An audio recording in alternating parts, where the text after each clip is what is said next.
You're jamming our frequencies. Break off your transmission now. End your transmission immediately.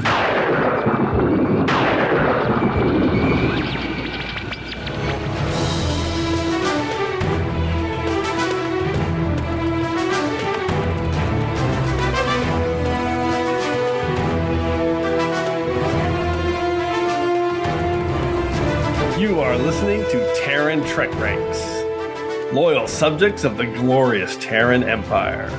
This is episode 147, featuring the top 5 ridiculous choices.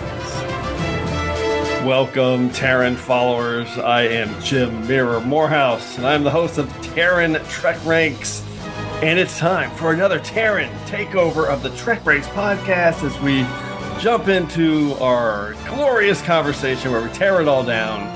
We take Star Trek into our sights and we take no prisoners with our pedantic nitpicking, our terrible opinions, and best of all tonight, we get absolutely ridiculous as we break down the top 5 ridiculous choices in Star Trek history. And joining us for tonight's bitch session on Terran TrekRanks, it's 3 of our most agonizing and snarky guests. We've got Carlos, the Reliant Miranda, Alex, Tiberius Perry, and Jenn, Regina Andor, Tifft. Welcome, Terran comrades. Hello, hello. Hey. Hello. Alex, Jenn, Carlos. Glad to have you guys here. I hate Star Trek. That's why we're here, right? Exactly. All right, as always, we kick this off with our Terran TrekRanks recalibration. Injectors are operational. You can recalibrate the regulators now. Will do. As regular listeners will know, general order number 1 here at Terran TrekRanks is that we love to really overthink Star Trek for no reason at all. We usually do that via some deep dive topics just to get the complaining started, and that's why this podcast exists, just to bitch and moan about this crap. To our future plans, a future where we together will make the Empire glorious again. And as Captain Gabriel Lorca just said, we are here to bring glory to the Empire. Our show is all about the things we love to bitch about in terms of Star Trek. We complain about it all, from TOS to TNG, straight to Enterprise, the terrible Kelvin timeline, and now Discovery, Picard, Short Trek, Strange New Worlds, Lower Decks, and Prodigy. It's all crap here in our crosshairs on Terran TrekRanks. Black alert. Black alert. And this episode of TrekRanks is current through 862 episodes of Star Trek, which is Trusted Sources, the 9th episode of Lower Deck, Season 3. So remember, if you get spoiled, that's your own damn fault here on Terran TrekRanks. How many times am I going to say Terran TrekRanks? I'm picking up a transmission, heavily distorted. And despite that heavy distortion, if you would like to join the Terran TrekRanks movement, the best way to do that is to find us on Twitter at TrekRanks or at Enterprise Extra. You can also call and leave us a message with your own picks at 609-512-LLAP. That's 609-512-5527. You can also find us on the Mirror World Wide Web at TrekRanks.com. Glory to the Empire. Okay, Carlos, Jenn, and Alex, let everyone know how our Terran loyalists can get a hold of you. Carlos. Well, I am very active on Twitter with my handle is @DoubleMac, so come and bitch alongside with me on the old Twitters. And Jenn. Terra Firma. If you'd like to bitch with me on Twitter, you can find me at @EatAtQuarks. And Alex T. Perry. And I like nothing more than talking about how much I hate Star Trek, and you can find that at Alexander C. Perry. And in the Terran Empire, we don't waste our time with diagnostic cycles or prime directives. We're just going to jump straight into our Terran rules for today's great topic.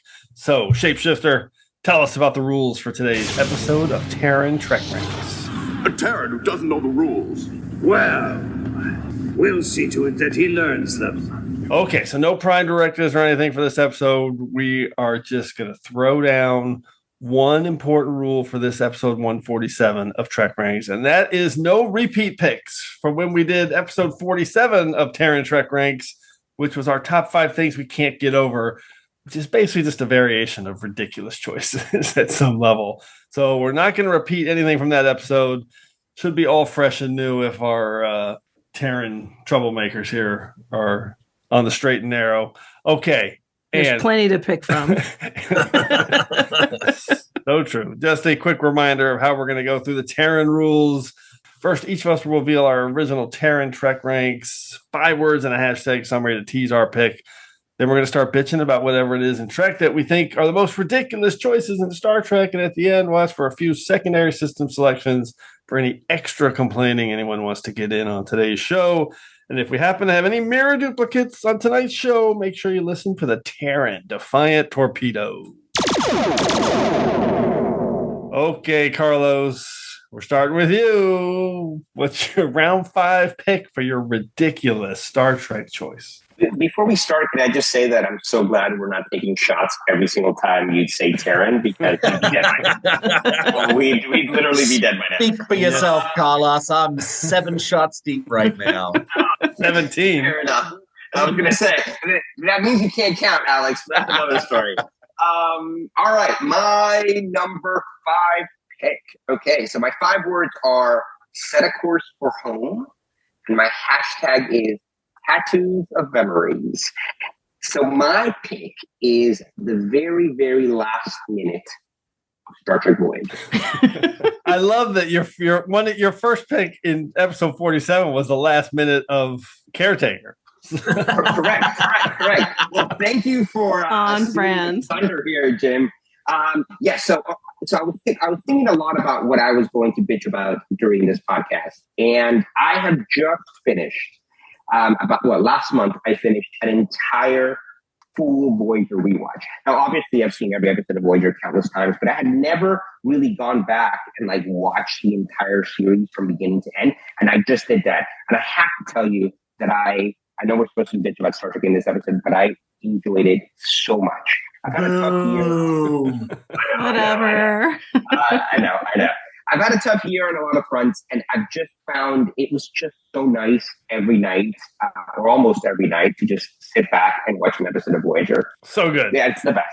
So I was thinking about this particular podcast, and I thought it'd be nice to kind of mirror, you see what I did there, what I did for my first pick in episode 47. And so in episode 47, I talked about the last minute of Caretaker, right? And how bringing the crews, the Maquis and the Starfleet crew together just seemed like a wasted opportunity. I always felt that should have happened over the course of at least 1, if not more, 2 or 3 seasons of the show. So I thought that for today, I'd talk about how much the very last minute of Endgame really bothers me. Now, I love Endgame. I really do. Is it the best of the 3 21st century shows? Is it the best of the finales? It's not. It's not as good as All Good Things. It's not as good as What You Leave Behind. But I think it's the most rewatchable. I think it's the most fun. It's the one that you can put on, and it just doesn't have the same gravitas. And I don't necessarily mean that as a bad thing. I really love Endgame as an episode, but I hate the last 1 minute. It just bugs me. They fly. They blow up the Borg sphere. They're in the Alpha Quadrant. They're in our solar system, and then that's it. And I just don't understand, with all the lead up and all the time in the world they had going into the show, how they ended the entire series like that. And so it's always bothered me that Janeway doesn't get a 1 minute speech, even if it's just over the comm, that she doesn't get together with the crew. It seems like they cut it, and there should have been at least one more scene. I'm not advocating or saying that it should have been on Earth, or them on Starfleet headquarters, or a parade. No, nothing at all. But just something on the ship to kind of really tie up the show. So there you go. That's my number 5 pick. That's a great pick. It's a great pick because everybody feels that way, and especially over time, it hits you harder, because back then that's kind of how TV worked at some level. So and from a production standpoint, they were like, well, we showed all that at the beginning of the episode, so we flipped it on you. So you got the kind of feel good of getting home. So now we're going to end it this way. But over time, it doesn't. It definitely stands out like a sore thumb. You just want that extra 5 minutes. Yeah. I mean, when you start watching a television show, when you start watching TNG or Deep Space Nine, you have no idea how it's going to end. But when you start watching Voyager, they're lost in the Delta Quadrant. Right. The goal is to get home. You kind of know that's what that's your reward for watching the show over these 7 seasons, is to see that happen. And to have it just be a little quick, here's some fireworks or whatever. Yeah. I totally get wanting more than that. Yeah, for sure. And you know what makes it hurt even worse is the fact that Voyager characters have now been showing up in Star Trek again, which reminds you missed everything that happened from the very moment they arrived home to wherever you find them, right? Whether that's Admiral Janeway in Prodigy, whether that's Seven of Nine in Star Trek Picard, whether that's Chakotay in Prodigy. You now know that there's a lot of stories that happened to these characters from the moment that they came home, and you never even got to see a single glimpse of that up until the moment that you meet them again. And when you meet them again, they are necessarily, by virtue of the passage of a long amount of time, different people that have different experiences under their belt. And so, yeah, it does make the absence of that even more poignant. Yeah, but you're right. It's a great episode. It really is, up until that that lacking, just that feeling of wanting more. Okay. Jenn, Regina Andor, what is your number 5 pick? All right. I'm actually going to switch my picks around because I'm going to kind of piggyback a little bit off of Carlos's theme for my number 5 pick. Okay. My five words in the hashtag. The good kind of boomer, #wasted potential. And this is the almost criminal underuse of the character of Travis Mayweather in Star Trek Enterprise. Exactly. This irks me to no end. When you watch Broken Bow, I mean, how cool of a character is this? This dude was born in space. You know, he's got the most space experience of anyone on the crew. I mean, you see him hanging upside down. He found the one spot in the sweet spot on the ship where you can hang upside down. He's so cool. He's got a great backstory. Don't mean to be shallow here, but he's freaking gorgeous. You know, he's a god, basically. Like he's in this, Anthony Montgomery is just amazingly gorgeous. So this character is literally everything cool going for him. And name one cool thing he did the whole run of Enterprise. Go ahead. It's ridiculous. I mean, I remember being so excited in Broken Bow. It's like, oh, this guy's so cool. Like, I want to know more about that. And, even the episode where it was, they're back on his family's freighter. And even that was just like a boring thing. Like, how did they manage to make this character so boring? So boring. Yeah, it's such a waste of a cool idea. So wait, what episode did you pick to emphasize him not being there? You could have picked anything. I mean, yeah. You know what? I'm picking. I didn't have one in mind, but I do now. I'm picking Dead Stop. Because that's him just laying there, oh my god, the machine, and that's basically all he did the entire run of Enterprise. You just made the perfect Terran TrekRanks pick. Dead Stop. Okay, you are correct. Obviously, it didn't come together for the production. For some reason, they chose not to. Carlos, Alex, they take on the underuse of Anthony Montgomery and Travis Mayweather. Who? Yeah, exactly. I mean, listen, I love Enterprise, and the more time goes by, the more I enjoy Enterprise. But I really do think that so much of Enterprise was unfortunately so shortchanged, right? Him and Hoshi, who I actually have come to really like as a character. I love the fact that she, is so kind of terrified of being in space at the beginning. They could have fleshed out so many characters in Enterprise, and they didn't. And it just, it's a shame because he could have been a really interesting counterpoint to someone like Archer, someone like Hoshi. To your point, Jen, he was the only character in that entire crew that really had space legs, and he was supposedly the youngest and the pilot. So they could have played with it in such an interesting way. And he's likable. The actor's great. It's just a wasted opportunity all around. Yeah, and it's not justifiable in the same way that I personally believe the way that certain characters on Star Trek Discovery are de-emphasized in favor of others, right? Because there weren't that many characters on Star Trek Enterprise, right? Discovery, I feel like when people are saying, oh, we want more from the bridge crew, we want more from Detmer and Olo, et cetera, it's like, well, there's already like 6 or 7 characters who are getting quite a lot of screen time and attention, and therefore you're automatically going to rob from those characters if you want to build others up too, and you kind of diminish everybody by doing that.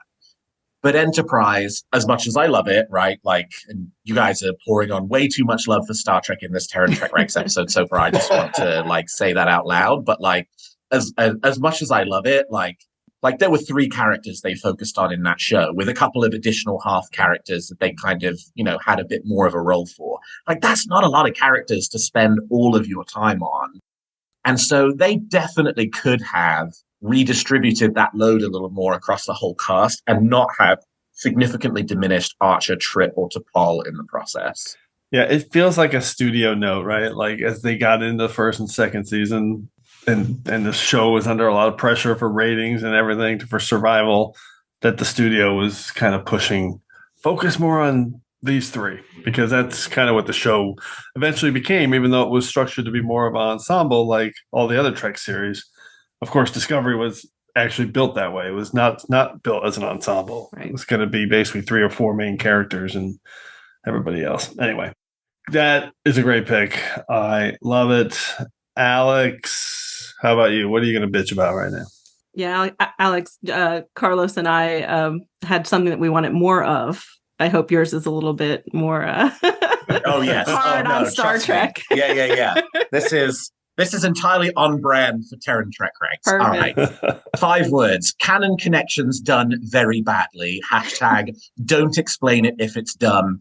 And my pick is Star Trek Discovery Season 2, Episode 4, An Obol for Charon. And specifically the conversation between Pike and Number 1 about the removal of the holographic communicators. Great pick. Which is one of the absolute dumbest attempts to reconcile canon that I have ever seen in a Star Trek show. It's so lame as to not be worth doing in the first place, right? So let's set it up.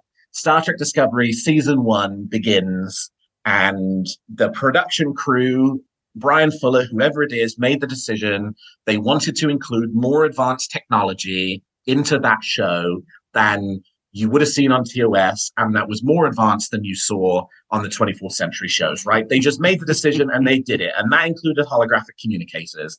And then the fans go nuts over it. And they're like, we don't like this. We don't want this. And so, you know, you have a change of regime, and the new showrunner's like, yeah, maybe let's retire this. People don't seem to like it very much. You know, let's just get rid of it. And all they should have done is just got rid of it. Never used it again. Instead, they concoct this ridiculous conversation between Pike and Number 1 about how, which ties into the fact that the Enterprise shows up in the last episode of Discovery Season 1, and it's like, we're having all of these technical problems, and it's like, why is the Enterprise having technical problems?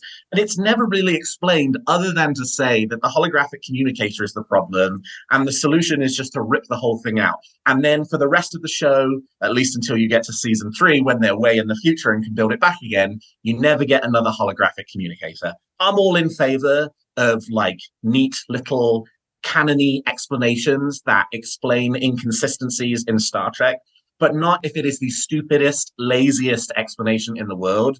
And this was the stupidest, laziest explanation in the world that wasted one like section of a key scene with a key character, Number 1, who we did not see a lot of in Season 2 of Discovery, and we didn't know we were going to get Strange New Worlds. And it's like, you brought Number 1 on just to give this ridiculous explanation for why the holographic communicators have gone away. Simmer down. Dumb. Hey, this isn't dumb and stupid. This is ridiculous choices, okay? Okay, and it's a ridiculous choice to include that dialogue, Jim. Captain? Welcome aboard Discovery, Number 1.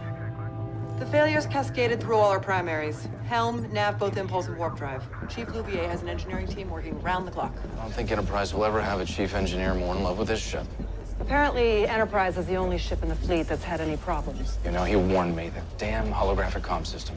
Tell Louvier to rip out the entire system. From now on, we'll communicate using good old-fashioned view screens. Truth is, I never liked the holograms. They look too much like ghosts. He told you I'd say that. No, I told him. You're not wrong. The ridiculous part for me, more than anything, was just that it was in response to this corner of fandom that was being ridiculously loud about it. And you just can't do that. You cannot do that. Ignore us. Ignore them. Ignore this group that there's no one fans. I hate that. Ignore them completely. But yes, this is a great pick because this is Terran TrekRanks. I mean, this conversation does stick out like a sore thumb. You know, so I totally get it. Yeah, it just takes you out of the show. Like, we get it. It's just not a great scene as well. I feel like the way she delivers the line, I don't know. Like, I'm cutting this out. I'm editing this out. All right, let's go to my number 5 pick. I'm not editing it. Here we go. This is my most pedantic pick, so Love it. Similar. Oh, wow. Okay, here we go. And maybe my only pedantic pick. So 5 words and a hashtag. Obtuse angles make no sense. Hashtag tennis elbow, more like tennis dislocated forearm. It is the tennis racket design in TNG Suspicions. I'm a sports person. I work in sports. I'm all for future sports in Star Trek. I love them. Parisi squares, spring ball, hover ball, velocity. I love it all. I played a lot of tennis in my life. It's one of my favorite sports to play. But I draw the line on this ridiculous upgrade. It's the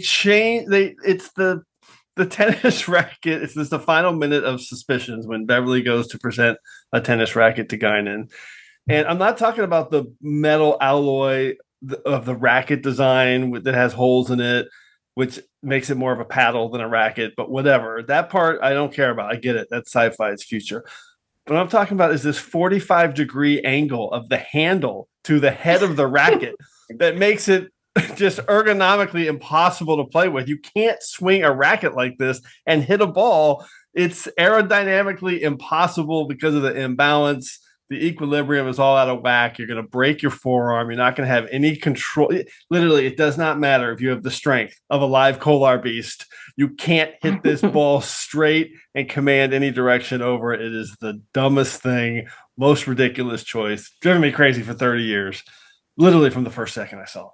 There you go, tennis racket design. Jen, what's your take? Yeah, I literally just pulled up a picture of it because I had to see it. You can't swing it. You can't hit a ball with it. I don't know what game they're playing with this, but it's not tennis. Don't forget the tennis ball, right? Like the tennis ball shows up in another episode, and it's this thing that has basically got these suction cups attached to it all the way around. Like, it's not even round. So that was in Velocity, and the tennis racket was straight again. So, I mean, not I just said Velocity. I meant Voyager. It was in Voyager, there was a scene where Janeway was going to go play tennis with Yes, that's right. And that ball was like a little spongy suction cup ball. Whatever. I get it. Those are different. The bent handle, but at least the handle was fixed in Voyager. So yeah, the bent handle. Yeah, that's a case of like, let's just change things and make it futuristic. It would be impossible. It'd be impossible to hit a ball straight. Maybe they should have brought in number 1 to talk about why they changed the racket. I love it. Okay, round 4. Let's move on. Carlos, I'm not ready. What's your number 4 pick? This is definitely not pedantic. This is the opposite. 5 words. They regenerate and keep coming. Hashtag that I was bad to the bone. And it is what, in my opinion, became of Q in later Voyager and definitely in Picard season 2. So I love Q, first and foremost. I love the character of Q. But my favorite Q is kind of sinister Q. I like kind of lethal Q. The Q of Q Who, Tapestry, Death Wish. That's the Q I love, right? Yes, there's humor. Yes, he's a pain in the ass. But there's like an undercurrent just underneath the surface. You know that this guy, that this being is not all nice. Like there is something sinister here and he isn't just your friend, right? I'm always thinking about him introducing them to the Borg. And yes, you can have the argument as like, did he do it for the benefit of Starfleet? Did he want to warn Picard or not? But that's not what we're talking about. I love that Q. I hate what they did with Q later on in Voyager. Death Wish is one of my top 10 favorite episode of Voyager. It's a top 10 episode of Q. But then you bring him back and you do the Q and the Gray and you do Q2. And those two episodes to me are really like bottom of the barrel Voyager, like bottom 10, if not definitely bottom 20, if not bottom 10. And I just feel like they evolved this character to be this kind of sinister, anti-hero kind of in the gray. Is he good? Is he bad? But then they just kind of ripped it all away with his last couple of showings on Voyager. And then Picard season 2, maybe we'll talk about it a little bit later, who knows? But I really feel that they just really betrayed the character. I love the idea of Q dying, but it went nowhere for me. We're canceling the rest of this episode. Listen, the Voyager part I get. Well, if the Picard stuff comes up, we will have words. I thought they tried to return to that. But listen, you prefer sinister Q, and there's two kinds of Qs. There's humor relief, comic relief, and there's sinister Q. And I think most people prefer sinister Q. So, what episode did you pick, Carlos? Q2? Let's go with Q2. All right, I want to drop in some junior sound bites. I can't wait. Jenn and Alex. I think he's kind of sinister in Q2. He's a horrible, scary father in Q2. He makes his kid into an amoeba. Like there's some sinister parts to that. I get turn my kid into an amoeba. Come on, Jenn. Just a 20-minute timeout. That's all you 20 need. minutes, exactly. I love that, Jenn. That's so true. So true. But I get what you're saying. I happen to like both Qs. I agree. I like a sinister Q, but I don't know. I kind of enjoy the comic relief Q too. So. Defender of all things Q, Alex. Yes, Alex. I don't know. I mean, I guess first of all, I agree with Jim on the Picard thing. I don't know how you watch Picard season 2 and don't see sinister Q. Like he slaps Picard within the first 10 minutes of being around, and just like. All the way through the season until the very end, he's just like needling them and not telling them why they're there.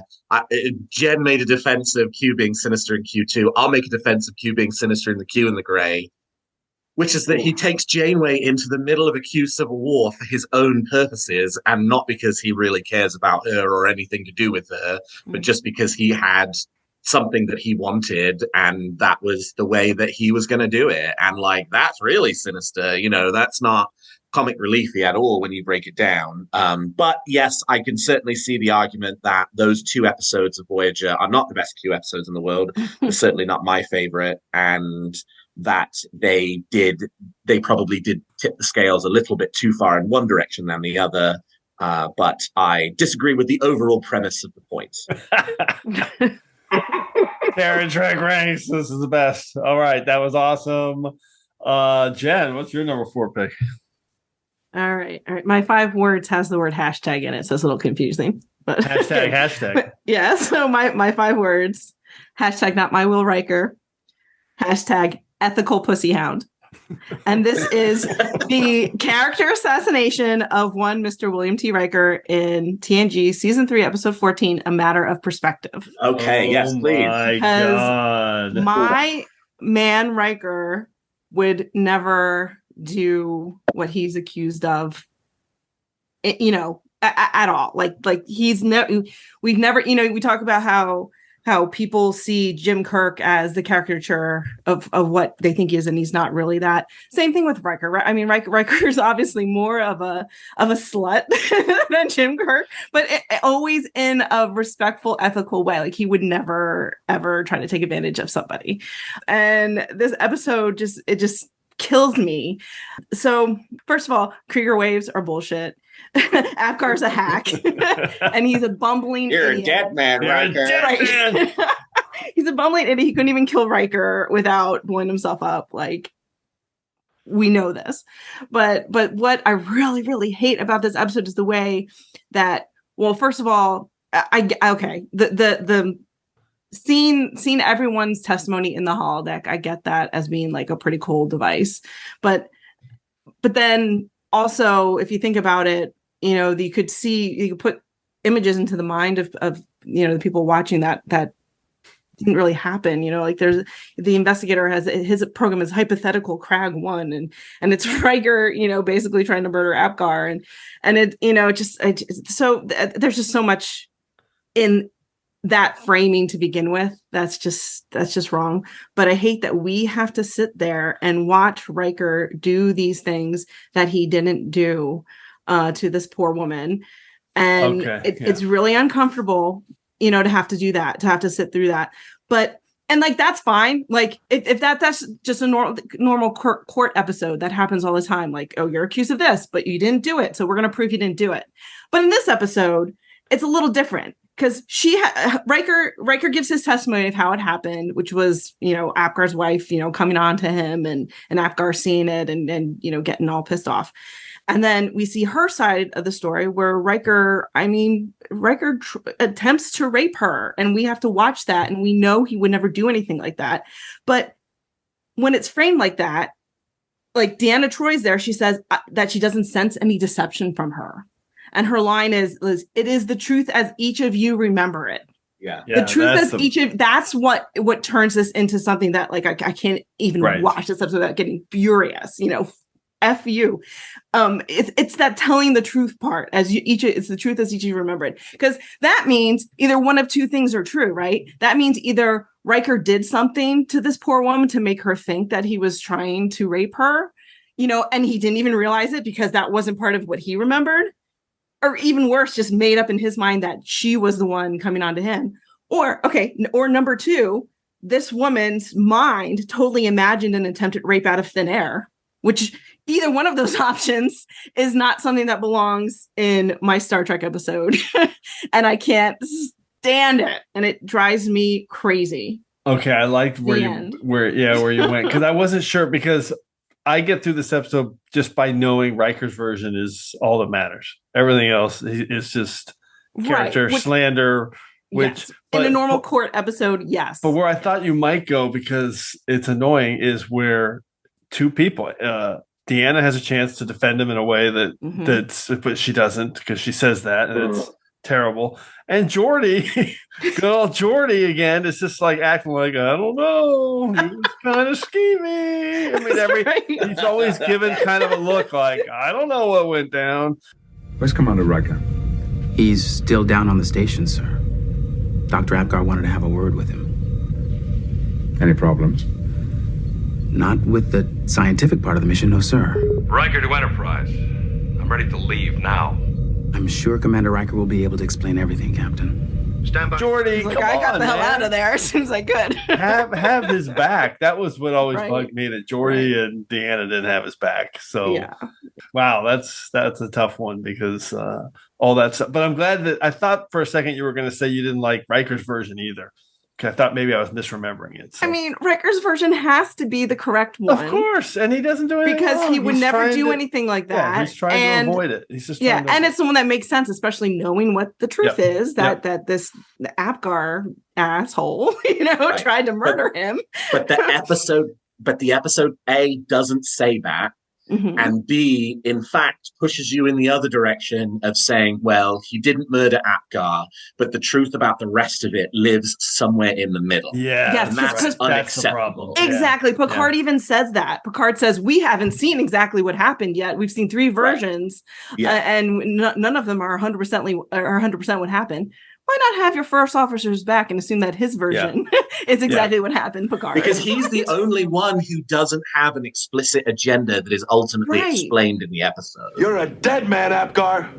A dead man.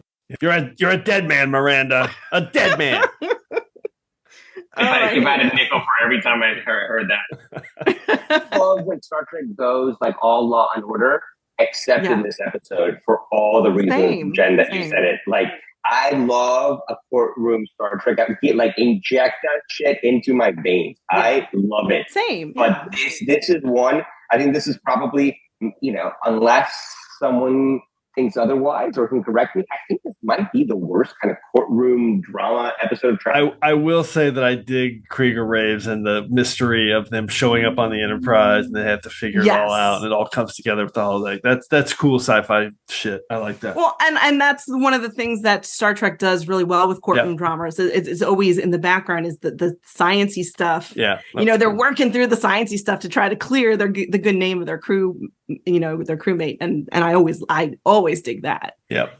So it's just a shame they had to introduce all this other stuff into it. And ridiculous is what it is. It's ridiculous. Okay, ridiculous. Alex, what's your number 4 pick?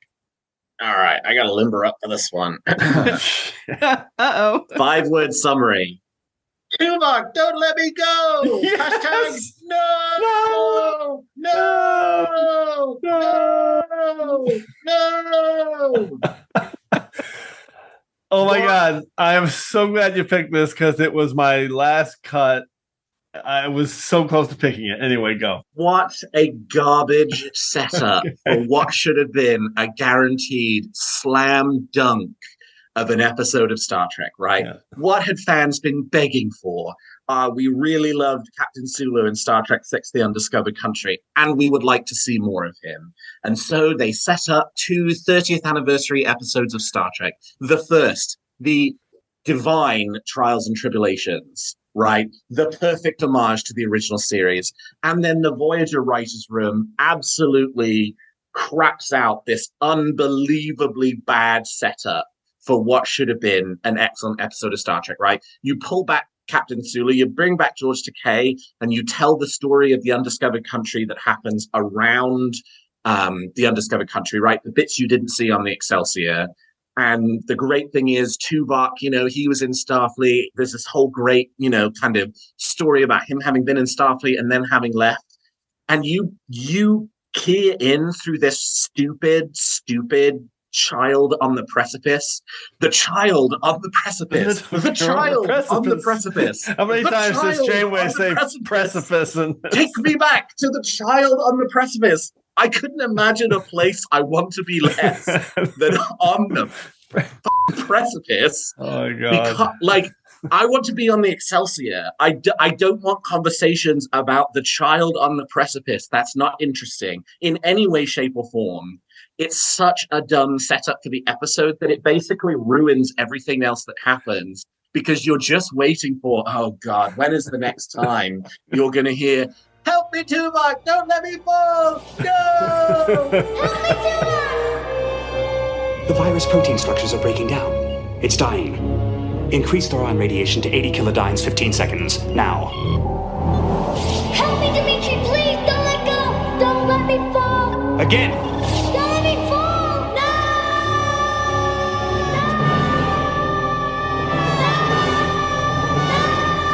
You could easily cut 10 minutes of rubbish about, it's Star Trek. There are 1,000 different ways that you could have come up with a way of threading the Excelsior and Tuvok's history on the Excelsior into an episode of Star Trek Voyager and not had it been this way. It is turgid rubbish. They had a good way. The virus masquerading as an engram. It was the memory that was bad. It's the little girl on the precipice.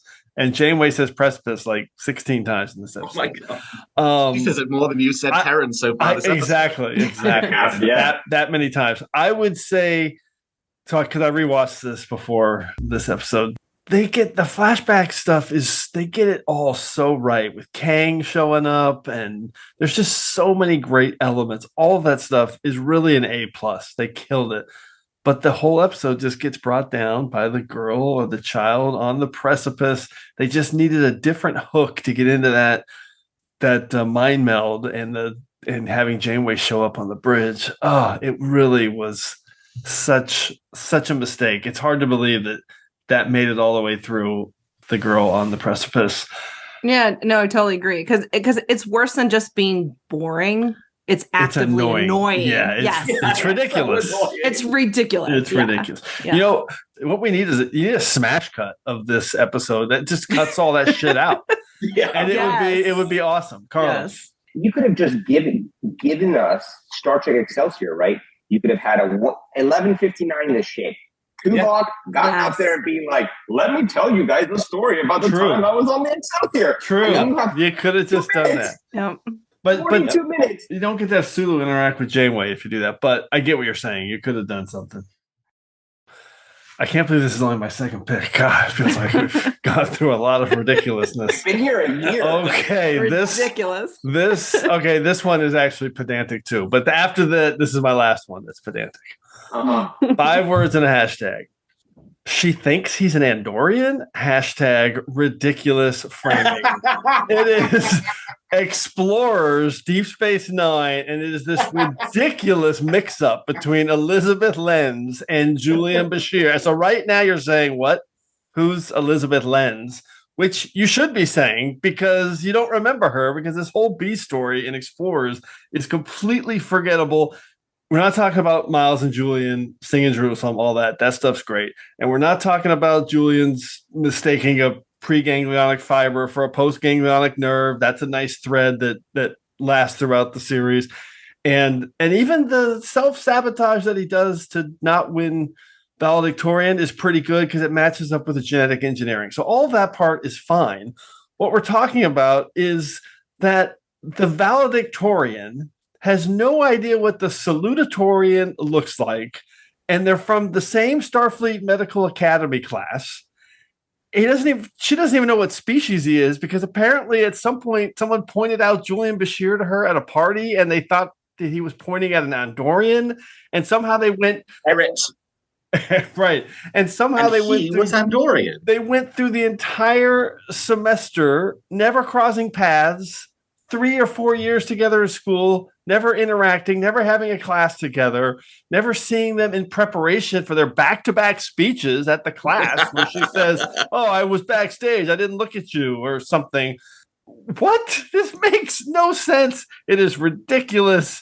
I mean, there couldn't have been more than 50 people in this Starfleet Academy class, and that seems high. There was probably 12. That's my pedantic second round 4 pick. There's no way Elizabeth Lenz would think Julian Bashir is an Andorian. It's ridiculous. Carlos. God, I got to be honest with you. I know my Deep Space Nine. The moment you said that name, I was like, who? Exactly. Exactly. You got, who is Elizabeth Lenz? And she's in this episode, like, a lot.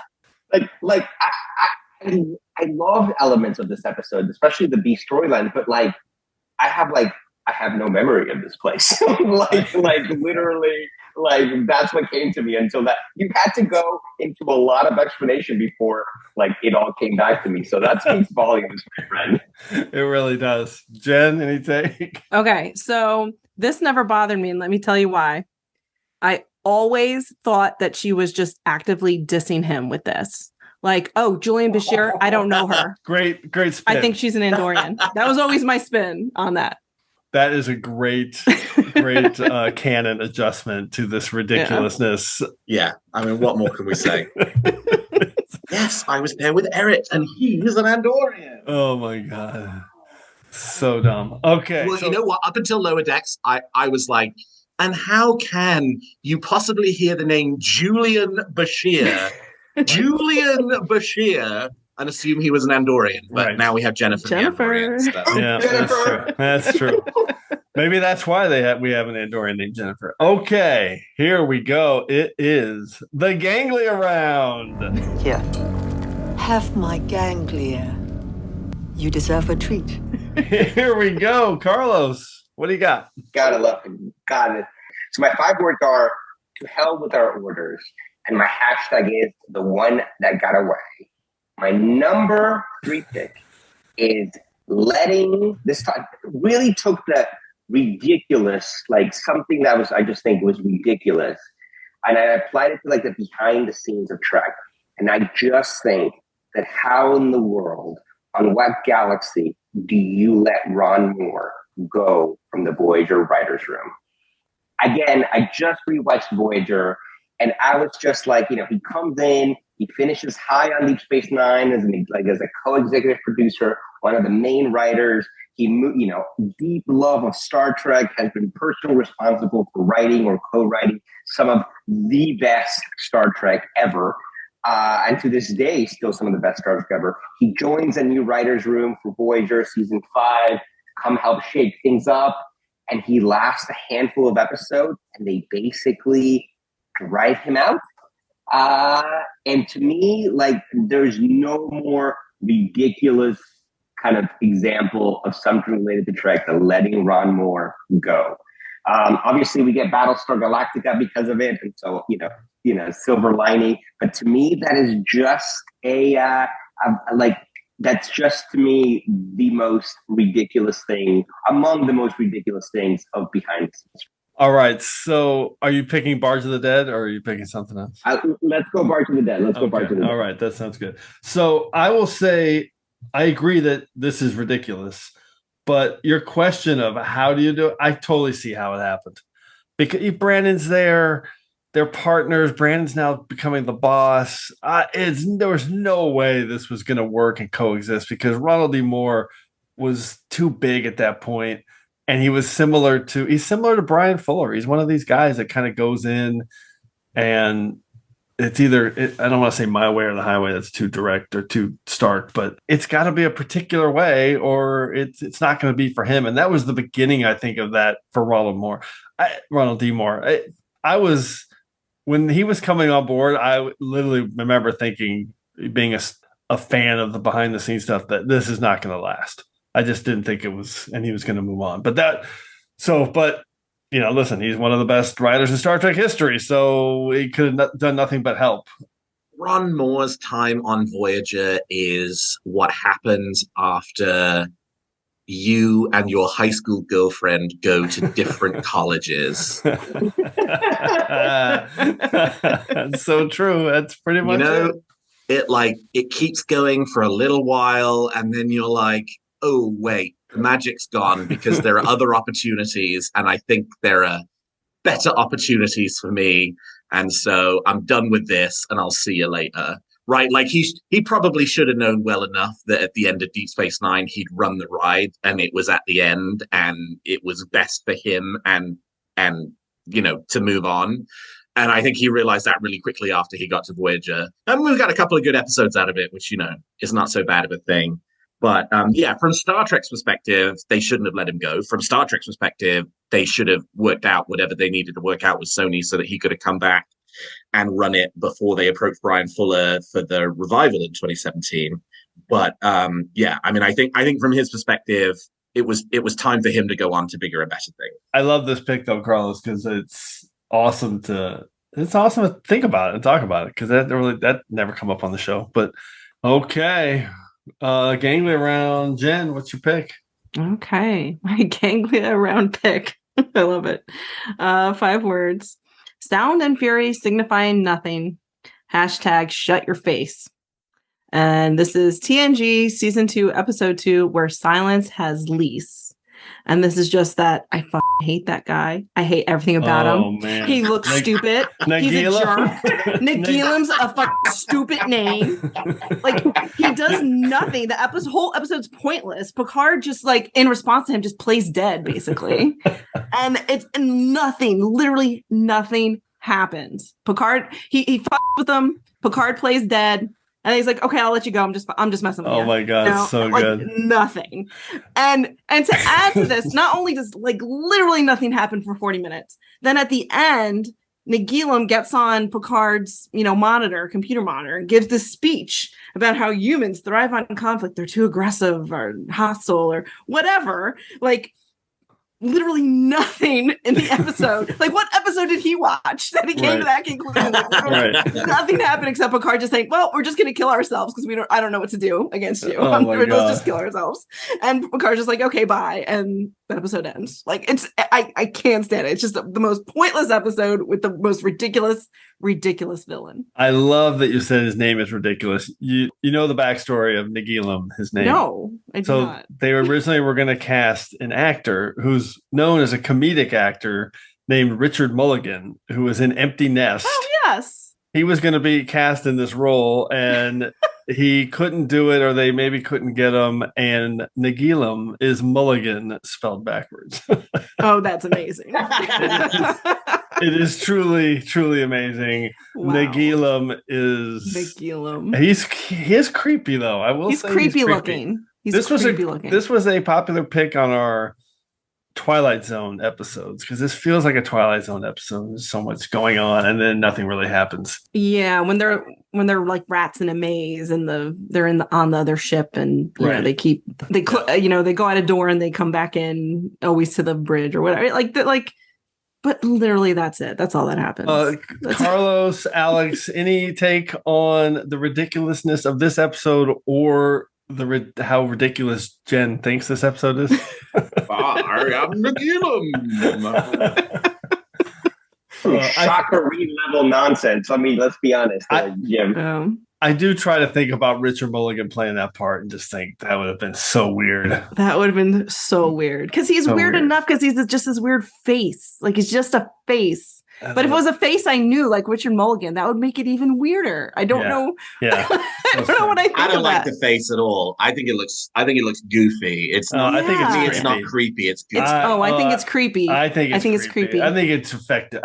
Yeah. I think the face is effective. It adds to the mood. It's a little bit uncanny valley, because he's like, oh, I'm this superior being that doesn't even know what the concept of death means, but I just have this weird little goofy face. Like I don't know. I think that like the combination of those two things is a little creepy. Yeah. Alex, what is your round 3 pick? All right. 5 words. Fight dynamics make no sense. # and it doesn't look cool. This is the fight between Commander William T. Riker and Praetor Shinzon's Viceroy in Star Trek Nemesis. Ridiculous! Which is just absolutely ridiculous. I mean, the best choice. Cycle back to episode 47 for the Stuart Baird takedown that Jim so expertly delivered, but I just wanted to focus in on this one because is this so stupid. Bad. So first of all, they report that the Remans have boarded the Enterprise on deck 29, which previously the Enterprise had, excuse me while I push up my glasses, had only 24 decks, so now it's got 29 decks. But definitively, that is the bottom deck on the ship, right? So they go down, they fight, they fall down some Jeffries tubes, and then you get this fight that happens in this giant, cavernous, empty space that's just got a bridge that runs across it, which doesn't seem to serve any purpose in the ship, let alone, where do you go down from here? You're already technically, according to dialogue, at the bottom of the ship. There is no further to go in. And they kick each other around a little bit, and then he kicks him off the ledge, and, you get the sort of movie style, disappears down into the bottomless pit on a Federation starship from the bottom deck. It's just so dumb, and it just highlights the whole way in which Nemesis was a set of shots that somebody thought was cool, crafted together, which when you link them all together don't make for a good movie, don't make any sense, and therefore make the movie actively dumber as a result. Yeah, it was this scene and the dune buggy chase scene, both just completely wasted the extra backstory they could have given to Shinzon and fleshed all that out. So Stuart Baird, he's terrible. I did have a takedown of him in episode 47. I love this pick. It is ridiculous. Carlos, Jenn, any take? I love the dune buggy scene, but maybe I'm in the minority here. Do not start. Go back and listen to episode 40. The discovery of the B4's android, the hand grabbing. Oh God, it's so bad. The hand grabbing. Listen. I get it. Okay. I hear you. Right. I hear you. All right. I'm just saying. Yeah, the dune buggy doesn't bother me as much as the fight, the ridiculous fight. That's a good pick. Yeah, I shouldn't say the dune buggy because that's fine. They can have an action sequence, but like in Paradoxus, Crisis Point 2. Exactly. But the discovery of B4 is just the worst. Agreed. Okay, my round 3 pick. Here we go. Hope you're ready for this one, Alex. So this is actually my number 1 pick, but I just can't wait anymore. I want to get it out there into the world so that maybe we can keep talking about it during other people's picks because it's that good. 5 words and #. The weak will perish. # think good thoughts. And maybe we can rewrite this hot mess. And it is Voyager Season 5, Episode 4, In the Flesh, and the destruction of Species 8472. So here is the deal with this. I like this episode. It's actually pretty cool. It's interesting. We get to see Starfleet Academy in a way that we haven't really seen it before. And I think it would have been fine if it had been like an Alien of the Week or some other kind of weird infiltration plan on Starfleet. It could have been the butt bugs from Conspiracy, another Lower Decks reference. It could have been anything. But instead, they make this ridiculous choice of taking Species 8472 and destroying this. Let me talk about Species 8472. They are awesome. You launch Season 4 by introducing one of the coolest, weirdest, most bizarre non-humanoid species they've ever had on Star Trek. It's a huge risk. They go CGI creatures in 1996 or 7, whenever this was. And 25-year-old visual effects, they're actually not bad. They really aren't. They look pretty good and just the right amount of their quick appearances when you see them. So you've got this cool-looking 3-legged creature. They come from fluidic space. You can't talk to them. They have telepathy ability. They kick ass over the Borg. They are an enemy, but they aren't bad. They aren't inherently bad. They're pissed because the Borg invaded their space and tried to assimilate them. They have everything you want in a foil for Voyager. Amazing creature. And then they come back and pray, and they get mixed up with the Herodians, and that makes them even better. It's so cool, that whole interaction. Fantastic species.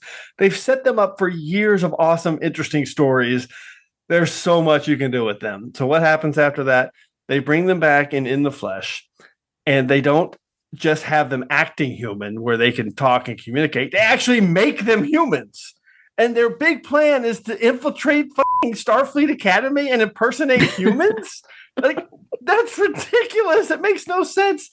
And to showcase this, they have one of them is Boothby? Like, he's the boss of them? This is ridiculous. What the hell do Species 8472 need to impersonate humans for? You have bioships. You live in fluidic space. You can do whatever you want. I know there's the nano threat that Voyager created, but they just destroyed all this. And here is why I'm 100% correct about this. Because if I was wrong, then this would have worked and we would have seen more of 8472. And they would have kept telling stories. They set up the whole episode is set up to tell more stories. Boothby's going to go back. He's not sure if they're going to accept their terms, but nope. We never see them again, except for one time. I kid you not. In a photo of 2 Species 8472 about to fuck when the doctor does a presentation of species mating rituals with someone to watch over me. A complete waste of Species 8472. And by the way, the visual effect of the human turning into the CGI creature in the flesh is amazing. It's so well done. There's this huge Species 8472 hanging off the bio bed. So good, but they ruined 8472. Alex, I'm going to let you go first, man. I don't know. I mean, I guess I see the argument and but for me, I think it makes them creepier because it's not, you can't see Boothby's creepier? Right? Than the alien and Prey? Oh no, he's not. Oh my god. No. Yeah, the idea conceptually, the idea that the thing about Species 8472 is they're horrible to look at and they're very large, right? You can see them coming from a mile away, and to get the hell out of there, right? Because they are gonna fuck you up.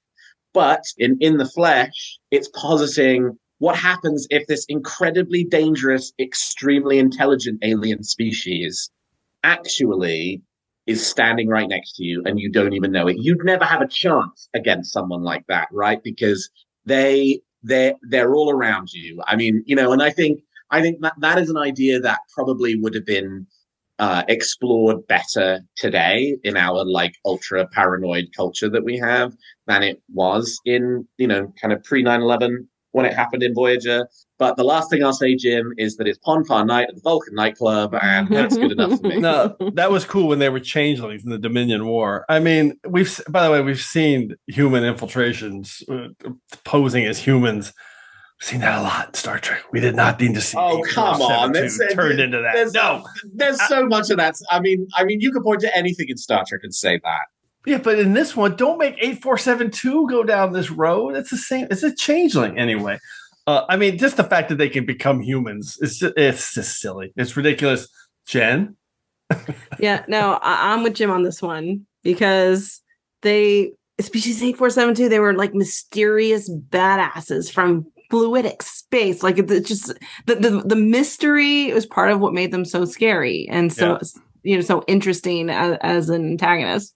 And they pretty much neutered them with this because they're so freaked out by humans that they went through this elaborate scheme of like becoming humans and cosplaying as humans in this simulated human environment. For what purpose? Now that being said, I also agree that I personally enjoy this episode, and if it wasn't Species 8472, it would be completely fine. Agreed. Like if it was just a random alien doing this, then that's cool. I really enjoyed getting to see them go to Starfleet Academy and all this stuff, and it was great and it's fun, and the Chakotay, starting to make it with an alien, who is she onto him? Is she not onto him? And it's fun. It's a fun episode. Boothby being a bad guy is fun, but why would you take Species 8472 and make them be the bad guy for this? It just completely neuters them as a bad guy to me. Regent Carlos, what side are you on? It pains me to say this, but I agree with Jim. Like 8,000.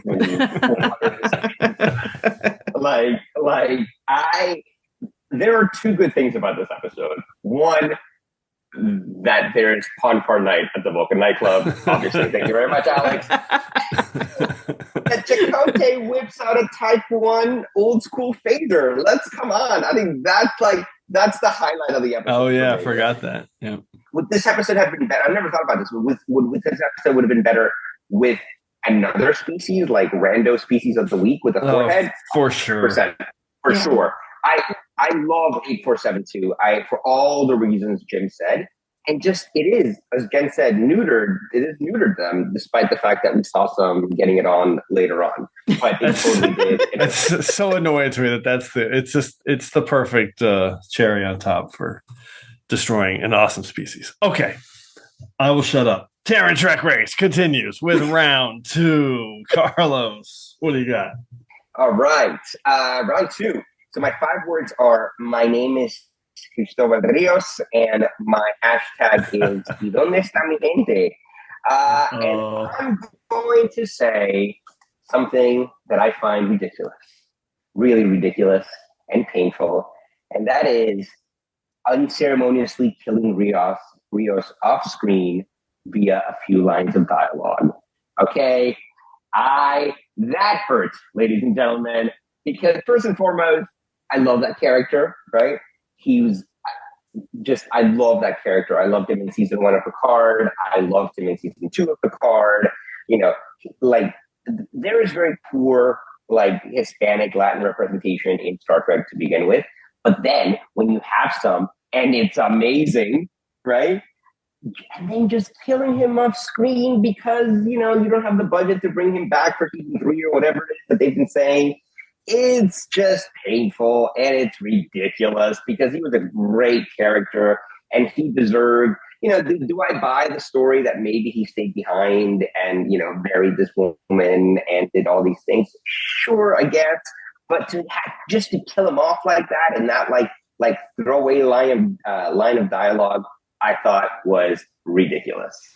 I appreciate that. I won't speak to your personal connection to it, obviously, because that's I get it. All of a sudden he's gone. So I mean, obviously there's a certain heroic aspect to it. You don't have to buy it. That's what happened. He stayed behind. They got married and they helped people for a long time with their medical provisions or whatever they were doing. So the Mariposa. So I really like that. I think it's great, but I get it.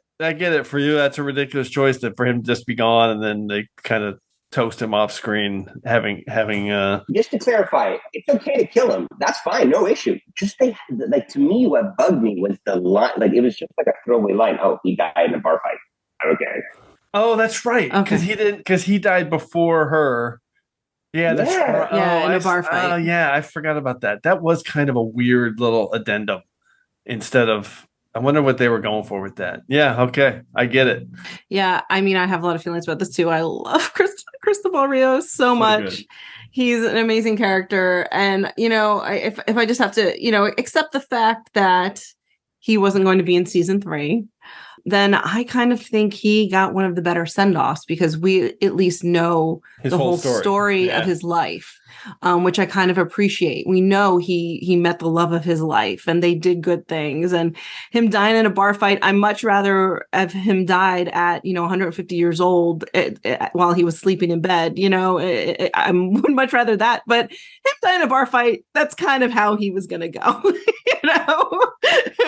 The way but fighting like for the cause. It sounds like they did a lot of good in his life, and I just like that we know his whole story, because when characters normally leave, we don't know what happened to them, and I like that we got his full story, and we the little time travel is the only reason we got to even have that line of knowing what happened to him. I don't know, but I totally get it.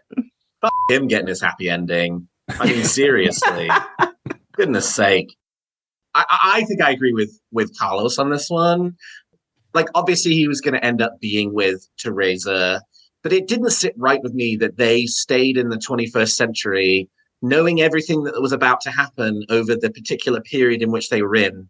800 million dead, the Third World War, nuclear holocaust, everything that came after that, rather than like taking a little ride to the 25th century where everything is great and like her and her kid could have had this amazing life in the abundance of the future. Like, and I know that kind of repeats a beat from Star Trek IV: The Voyage Home, but like, I don't know, they were repeating beats from other Star Trek all season. Why was this the moment that you decided to? But Teresa would want to stay behind and help as much as she could. That was the whole point of her character. Yeah, I think they earned all that. And with Rios too, they showed throughout multiple episodes that he was into this. This is what he wanted to do. Just kind of live this kind of more freer life, even knowing that was coming, and obviously to help Teresa with trying to help people. So. But I get it, Carlos. You're not wrong. Yeah, totally. It especially that throwaway. It does feel like a throwaway line when you really frame it just for that. And that's ultimately why I find it ridiculous. It's not. It's a lovable character. Yeah, I get it. Okay, good stuff. I'm going to assume you picked Farewell, the finale of Picard season 2, as your episode. Farewell. That's right. You're right. Okay, Jen, what's your number 2 pick? I am once again going to mimic Carlos's pick. Okay. 5 words. Meanwhile, back on the cube. #buzzkill. And this is Picard, also. Season 1, episode 7, Nepenthe. And this is the baffling decision to bring back and then kill off Hugh. In the middle, no less, in the middle of a joyous reunion episode of other legacy characters. So that it mars this episode for me. It's almost like we had to make a deal with the devil or wish on a monkey's paw to get Riker and Troy back. It's like, sure, you can have them back, but you have to give a little TNG joy to get a little. Like it's a curse. It's just what was even the point of bringing him back? It was like, okay, we brought back Hugh. Look at him. He's thriving. He's rescuing other victims of the Borg. Here's him and Picard sharing a hug, and then he's dead in a really like purposeless death too, like just for no reason. It's just baffling to me why you would bring a character back just to have him die for no reason, and then to add on to that in the middle of this episode where we're riding high with all these scenes on Nepenthe with Riker and Troy and Picard, and then meanwhile back on the Borg cube, Hugh's just biting it. So it's very incongruous, makes the whole episode uneven, and it's just pointless and dumb and ridiculous. I mean, listen, I get it. I understand people's visceral reactions to this and not liking it. I was moved. I like the, I think he said something like I was that much of a hopeful fool again or something. So I don't know. And obviously they killed him off because they needed to set up getting Seven there. Not the best. It wasn't executed really cleanly and clearly and emotionally, but yeah, I was moved by it. I didn't mind it, but I know I am in the minority on that, especially with Alex on this episode of Terran TrekRanks. Dumb. I don't like it. It leans too hard into, the sort of like. I honestly, Jen, this pick for you is very similar to your Star Trek Generations pick from episode 47, right? In the sense that, like, you were just killing a character for the shock value, and you think maybe it's going to try and serve a character arc, but actually it doesn't, and it just kind of ends up bumming you out, and there's nothing good that really comes out of it. And this is exactly what that is, right? It's just sort of leaning a little too hard into the dystopian nihilism theme that kind of peeks through a little too hard in Star Trek Picard season 1 in a way that it's just like, oh, come on, guys, let's not do this, right? We don't need Star Trek to be this. We don't need it to be the show where characters just die all the time. And you guys know my feelings about a certain very important character death from the most recent live action season of Star Trek and how I thought that was fucking pointless as well. And this one is fucking pointless too. It's not top 5 pointless. It's ridiculous, Alex. Ridiculous. Pointless and ridiculous. Carlos, what's your take on this ridiculous choice? I don't know. I did not. This didn't bug me in the same way. Jen, I hear you 100%. And I think it is, from your perspective and the way you laid out your argument, 100%. That looks, ridiculous. Did it serve? Did it need to happen? I hear Alex. If you look at like Icheb's death, for example, same thing. What is it? Same thing, right? but hold on. But I think that Icheb's death and the way it was presented served. Yes. Rightly or wrongly, served the character of Seven and setting her up and her story in the new world of Picard, right? So to me, I agree. I agree. Purpose, right? I love the character of Icheb, and I was very distraught, but that death doesn't bother me because I totally get the point of how that serves Seven, like you just said. Like, correct. I get that, and that bothers me less. And they didn't like bring it Icheb back. Like, it was just like a flashback of this is what happened and why Seven has this vendetta. Correct, and then also you have the history of Icheb and Seven throughout Voyager, so it packed that emotional punch. There's no character relationship that we know of, or that we've experienced, or even that's been alluded to between Seven and Hugh. So like it just didn't hit. Like I felt that did it need to happen? No, but then it did it, and it just kind of failed to like deliver that emotional like gut punch that they were going for. I mean, again, it needed to happen so that Seven would show up and run the Borg cube. Because so why couldn't he have just called Seven? He had because he could have just done it himself. But regardless, the execution wasn't super clean. It's ridiculous. Okay. Ridiculous. Oh boy. Let's go to Alex's second pick. People are going to hate me for this one. I can't wait. 5 words. The idea was so good. # they repeated it twice. And my top 5 ridiculous choice is the way that modern Star Trek has copied the same beat in 2 finales in the same year twice. Right. So you're talking about 4 times. episodes. It's happened 4 times. Out of 10 season finales, we've had 10 season finales. 4 of them copy the same beats, right? So you have consecutive seasons in Star Trek Picard season 1, Star Trek Lower Decks season 1. What happens in the season finale? Riker comes and saves the day. In Star Trek Lower Decks season 3, Star Trek Strange New Worlds season 1, what happens at the last beat of both of those 2 finales? Somebody gets arrested from the crew unexpectedly that's not related to the story from the rest of the episode. Like, what is going on? So the episode I picked, by the way, because it's the 4th egregious example of this, is Star Trek Strange New Worlds season 1, episode 10, A Quality of Mercy. Yep. Like, what's so annoying about this is I love all 4 of those season finales, and they make me feel the right things in each of those 4 episodes. But why did we have to do it twice, right? They talk so much about how the showrunners are communicating with each other and making sure that this doesn't happen. And I get that for Picard season 1 and Lower Decks season 1 when it happened. And like those conversations clearly grew from that. But then they went and did it a second time with the so-and-so gets arrested at the end of the episode beat. And it's like, you've only had 10 season finales and you've kind of ended 4 of them the same way. Like, it just doesn't sit right with me. It's like, come on, it's a season finale. There are lots of ideas. Let's dig a little deeper and let's talk enough about how our seasons are ending that we're not repeating exactly the same beats so many times with such a limited sample size. So to be clear, everybody, it's Et in Arcadia Ego Part 2 and no small parts from Lower Decks. Both had Riker saving the day.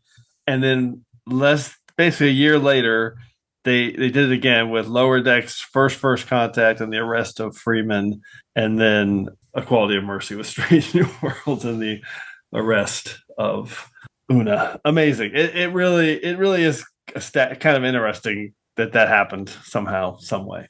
I'm not sure it's ridiculous, but hey, it's Terran TrekRanks. Jenn, Carlos, what's your take? More Riker, good. Doesn't bother me at all. Let's have Riker save the day in every finale. Like, I am here for it. It does not bother me in the slightest. It's the Titan. Yeah. And the same thing with the arrest. I mean, that's just the way. That's the way that. I mean, that's a Star Trek thing. Like, that's fine. Yeah. Like, but I do get what you're saying, because they have specifically made it a point to say that all the showrunners are talking and making sure they don't overlap with what characters they bring on and blah blah blah. And are they really? Because to be fair, what they're talking about is make sure you don't contradict. Yes. And so if this is your story beat, it's your story beat. Right. I mean, someone might have spoken up and said, "Is this the best idea?" But the key is that they're trying to make sure it's. And they were fired. Yeah. Carlos, any take on this ridiculous choice? It doesn't bother me. I'm kind of with Jenn on this. I get it, Alex, and I do think that I don't think that they're necessarily, this idea that that they're all sitting there together and like really discussing what they all have planned and what they're going to do, particularly across mediums of like animation and live action and kind of the lead time to produce those kinds of shows. So I get it. But obviously the moment the Titan shows up and saves the day, you're like, well, didn't that just happen in Picard? Or vice versa. I don't even remember which one aired first now that I think about it. I think it was Picard, right? Yeah, Picard. Picard aired first. And then Lower Decks. Yeah. I'm here for it. I love Riker. Riker is one of my all-time favorite characters in Star Trek. And so him showing up either as old man Riker making pizza or kind of younger Riker on the Titan, I'm here for it. But I do think that the same kind of beat and the way Alex described it of like the main characters getting arrested in a way that had nothing to do really with the rest of the episode, or there was any sort of hint or lead up in the episode, was a little bit like, that's a little on the nose. Alex, it's ridiculous. You're right. And the beat is exactly the same, because they weren't, it wasn't a storyline in that finale, but it was a thread throughout the season. It just about the exact same amount of, like, there was one big Freeman Packlet episode. There's one big episode where Una's a Illyrian. Very interesting. Okay, here we go. Close out round 2 with my 5 words and a hashtag. Klingon redundancies aren't a factor, hashtag, for a 9-year-old Klingon warrior. And it is Sons and Daughters from Deep Space Nine and Alexander Roshenko's aging in Star Trek. Here we go. I really did not want to include this one, but in the end, I had to do it. The starting point is that I love Alexander. I love his character. I love all 4 actors that played him. Shout out Jon Stewart, Brian Bonsall of Family Ties, Mark Warden, Deep Space Nine, and James Sloyan, who made his appearance in TNG. I think they all really did interesting things with the character. I mean, and there's great episodes. A Fistful of Data's Cost of Living, his relationship with Loxana is really interesting. Firstborn with James Sloyan as the future Alexander. Even his return to Deep Space Nine, I love. However, I mean, come on. Even in the world of rapidly aging children on television and in the world of sci-fi where everything's possible, Alexander his aging is ridiculous. So here's the breakdown. He was born in 2365, and 9 years later he joined the Klingon Defense Force and became a Klingon warrior in 2374 on board the IKS Rataran. So, and I'm the king of explaining shit away with little technobabble or off-screen exposition. I can do that all day. But he was 9 years old when he came back on Deep Space Nine. You don't know how Klingons age. I'm just going to leave it there. He's 9 years old, and that's the end of it. So, Jen, what's your take on Alexander's aging in Star Trek? You don't know how Klingons age. It's ridiculous. No. I totally agree that it's ridiculous. But I mean, that's just something that television does. Of course. Yeah, and so I guess I'm just desensitized to it. I think everybody is, which is why nobody cares about this stupid, ridiculous choice. Yeah, and I think also it really makes for better DS9 storyline with him versus if he had still been a kid. Like, it actually, we've been there, done that. Let's see, how the relationships evolved. I respect what they tried to do with Sons and Daughters. I'm not sure it 100% worked, but it was nice to kind of at least revisit Worf as a father and acknowledge that he was a F up. Carlos, what's your take? The worst father. Worf is one of my favorite characters in all of Star Trek. And he's one of the best arcs, and yet he is literally the worst father. I remember being like a teenager or like a kid thinking about this, and in my head, like the headcanon was that Klingons as kids just kind of developed twice as fast as humans. So the 9-year-old would be kind of 18 to 20-year-olds in my head, which made sense that he would leave home kind of like at 18, leave Earth to his grandparents, and then join the Klingon. So that to me, like that was the way I explained it in my head. So it's like, oh, they just grow up twice as fast. Because when you first meet Alexander, to when the second time you meet him, he's like he goes from like 2 to 6 or like 2 to 7 or whatever, right? Yeah. I like it. I always explain it that way. But I agree, Jen. If you take the human approach, it's ridiculous. Yeah. Kes was 2 years old. Alex, what's your take? My take is that it's ridiculous that he was 9 years old, and I will hold further comment on this topic at this time. Okay. Oh, interesting. All right. Before we go around what I'm going to add. So the actor Mark Warden, I did some research. I was like, does this guy been anything? So he has been a prolific video game actor for 20 years. He's like in scores and scores of video games over the last 20 years. And this is crazy. He played a Klingon prisoner in Affliction in Enterprise. Who knew? I had no idea. Oh, I didn't know that. The actor who played Alexander played a Klingon in Affliction. That's crazy. I didn't know that. Crazy. I know. Begin round one. All right, round one. Let's do it. Carlos, get ridiculous. Get ridiculous. I will say that originally when I tried to come up with my list, I wanted it all to be behind the scenes. And I only settled on 2 that I thought were really ridiculous. But this is the one that I feel that's most ridiculous because obviously we talked about Ron Moore. So my 5 words are, we live in uncertain times. And my hashtag is, I've taken my vows. It's the fact that we have all of these new Trek shows. And, I think they're all of like different qualities. How much I enjoy one versus the other. I think the quality is really all over the shop. Not necessarily to go down on one versus another right now. That's not the episode of the topic of this episode. Ridiculous. Keep going. But to me, Ira Burr is just like right there. Like he's right there, right? I don't know what the hell he's doing, but he's just kind of chilling, living his best life on Twitter. And I'm like, it's ridiculous that they haven't been like, you should be a showrunner on a Star Trek show. Do whatever you want. Because that to me is ridiculous. That man was personally responsible for, I think, the crown jewel of this franchise. And, he was approached on Enterprise to give some feedback, which Berman apparently never took.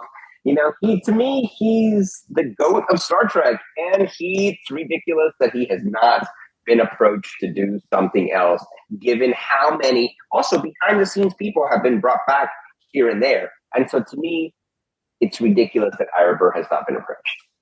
I love this pick. I don't necessarily agree with it because I think, be careful what you wish for. I think he would come back and say, and I think he would be like in this mode of like, oh, the fans want this, so I'm giving them this, something the completely opposite. I think he's that kind of showrunner. So be careful what you wish for.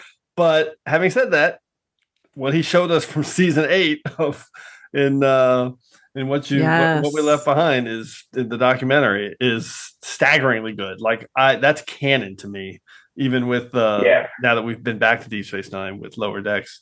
I just love that season 8 setup. And by the way, he did it in that episode. Like, oh, everybody loves Nog, so I'm gonna kill him off. That's Ira Stephen Bear. He is going to take it away. Cool pick, a very cool pick, because he is a legend, and man, it would be cool to see him do some Trek. Yeah, again, I don't know how any of the behind the scenes stuff works, but yeah, I'd love to see more. I agree, he's the GOAT. I agree. He is the GOAT. Yeah, Mike McMahon said in an interview after Hear All Trust Nothing aired, and somebody asked him, might have been Trek Movie or somebody did a needling question about like, why does nobody do any Deep Space Nine stuff in modern Star Trek, which is kind of an unfair question. But his answer was interesting in that he sort of reflected on this idea that he didn't think it was that none of the current showrunners didn't like Deep Space Nine. It was maybe just that they were a little afraid of it because it was an oeuvre that kind of was specifically associated with a particular set of personalities and people and creatives behind the scenes in a way that you can't say the same thing about TNG or Voyager, or, I mean, you could say the same thing about Enterprise, but no, because even Enterprise, it changed halfway through, right? So like, Ira Stephen Bear's presence throughout Deep Space Nine is A, essential, and B, runs throughout the whole show. And so, hey, if the modern showrunners are too afraid to touch Deep Space Nine stuff again because they don't want to kind of with the creative vision that Ira Stephen Bear had, and you want more Deep Space Nine stuff, well, there's an easy equation there to get you to more Deep Space Nine stuff. But to clarify, I hear what you're saying. I'm not saying you bring back and you do like a sequel to Deep Space Nine, right? Right. You're saying let him create. Let him do free reign. Yeah. I mean, Nick Meyer came in, and we've been talking about Nick Meyer before. And he wasn't a fan. He did in many ways, he kind of did his own thing with Star Trek 2. And now it's Star Trek 2. One hit wonder. Oh, no, we're not going there. That was a pre-recording conversation about Nick Meyer. We're not going there. All right, we're moving on. Let him create. Let him create. I gotcha. That's it's ridiculous. Jen, what's your ridiculous number one? Okay. All right. My number one pick, most ridiculous. My 5 words. Enterprise needs their special boy. # somehow even more into Trip than I am.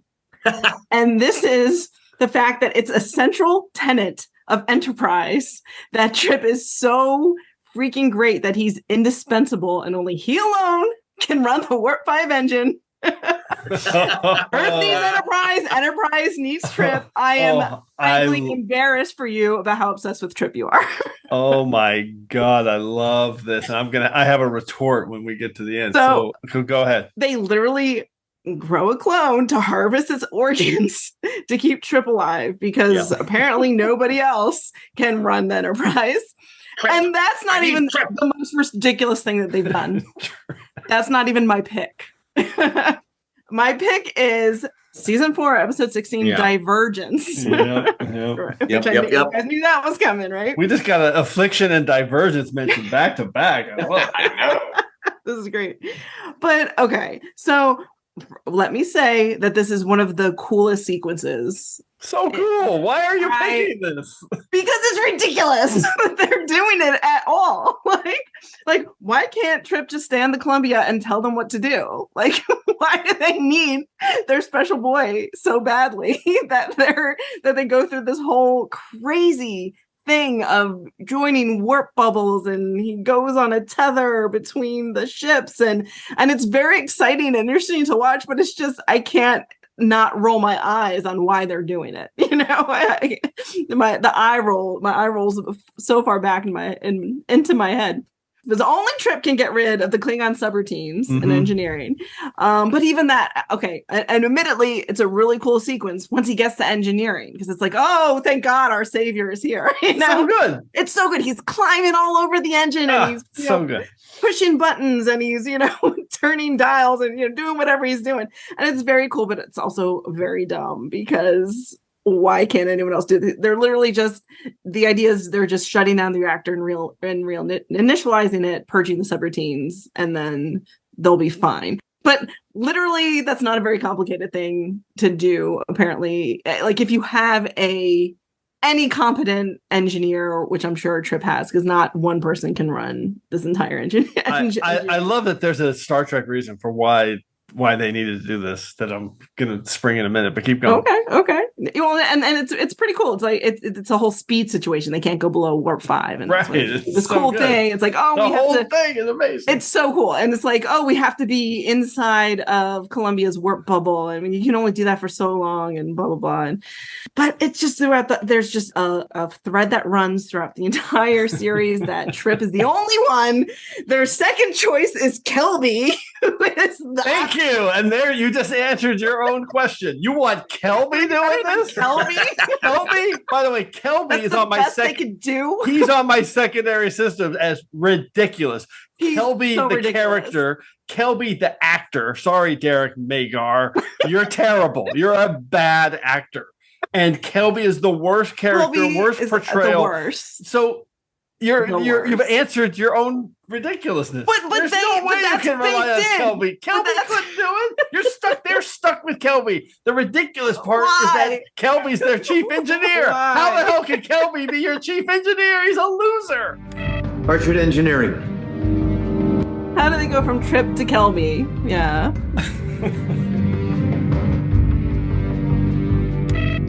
Commander Kelby, respond. Kelby here, sir. We could use a little more speed. The injectors are running at 105%. Commander Tucker's pushed them higher than that before. I'll see what I can do, Captain. Oh, it's I just roll my eyes though. Me, more than anyone else. Listen, I love myself some Trip Tucker. I hate to break it to you, Jen, but if they had relied on Kelby to power down and try to get rid of that Klingon subroutine, both ships would have blown up. Alex, what do you got? That's the idea. Is like, seriously, you don't just have one competent engineer in a.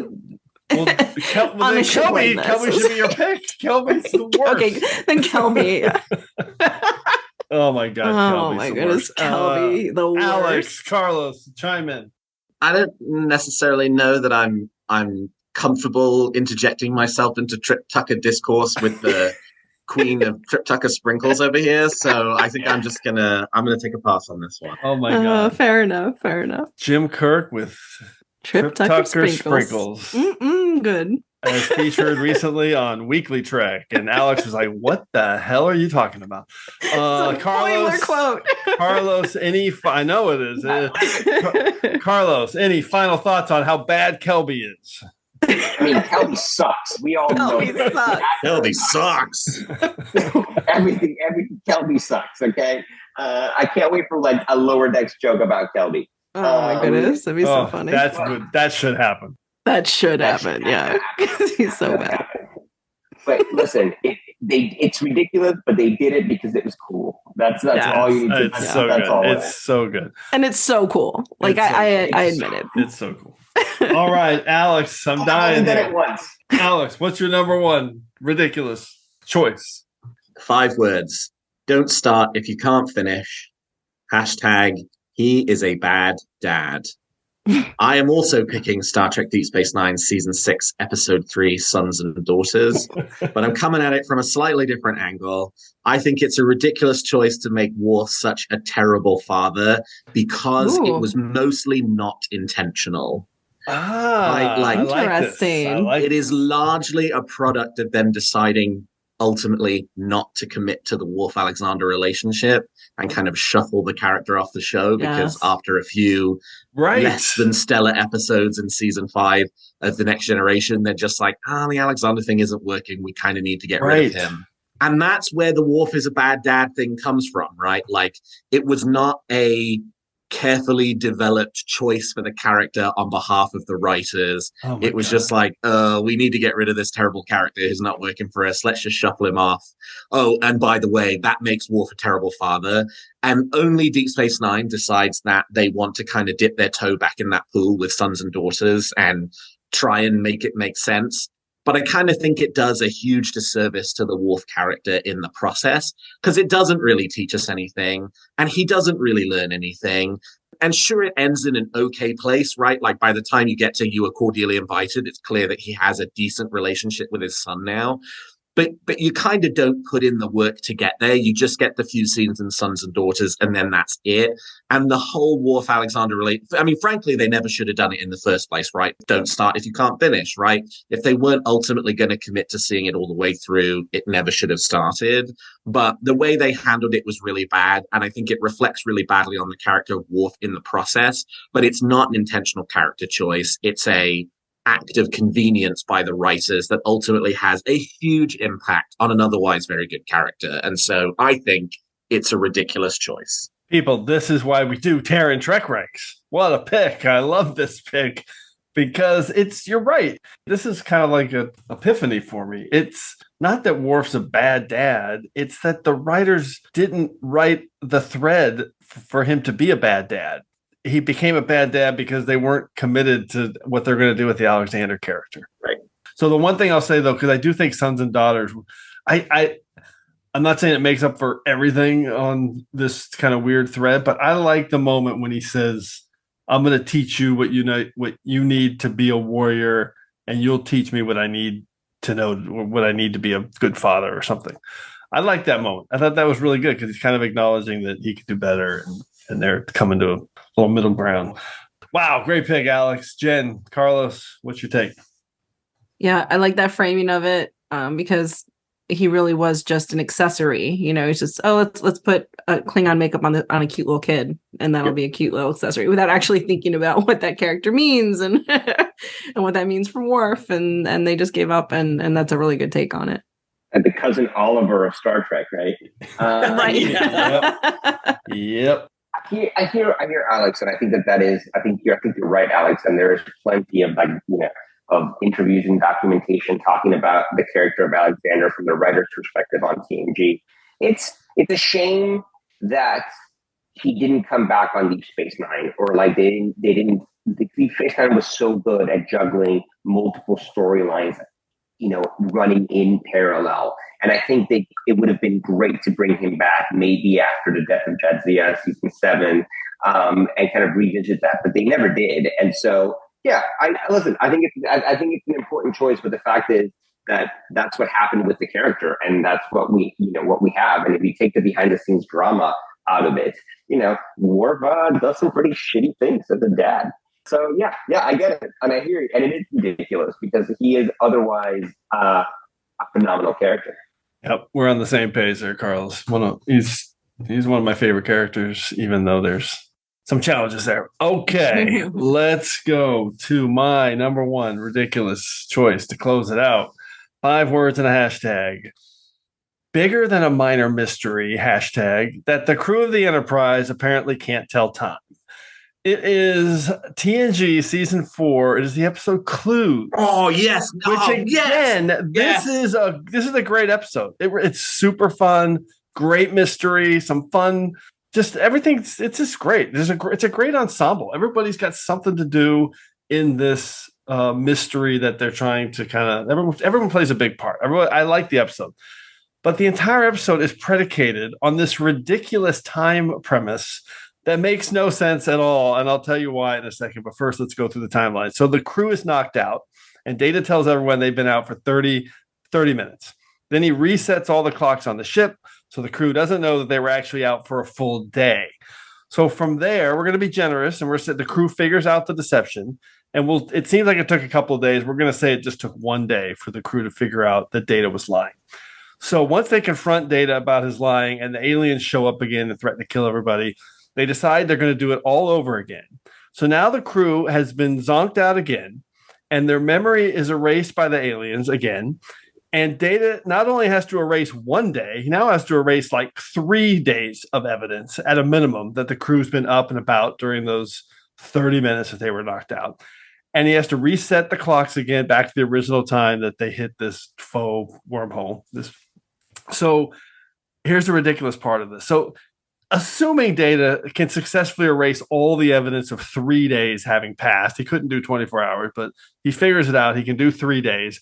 And he successfully tricks the crew into thinking they were only out for, 30 minutes or 30, maybe it was 30 seconds. Maybe I had that wrong. Anyways, the ridiculous part is that at some point, the ship is going to meet up with another ship or a starbase. And they're going to say, hey, it's stardate 44504.9. It's a Thursday.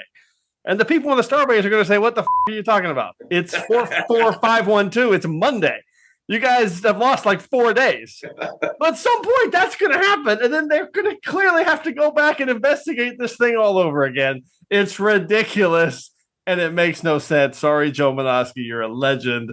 But it makes no sense. And it's always kind of bugged me. Alex, what's your take?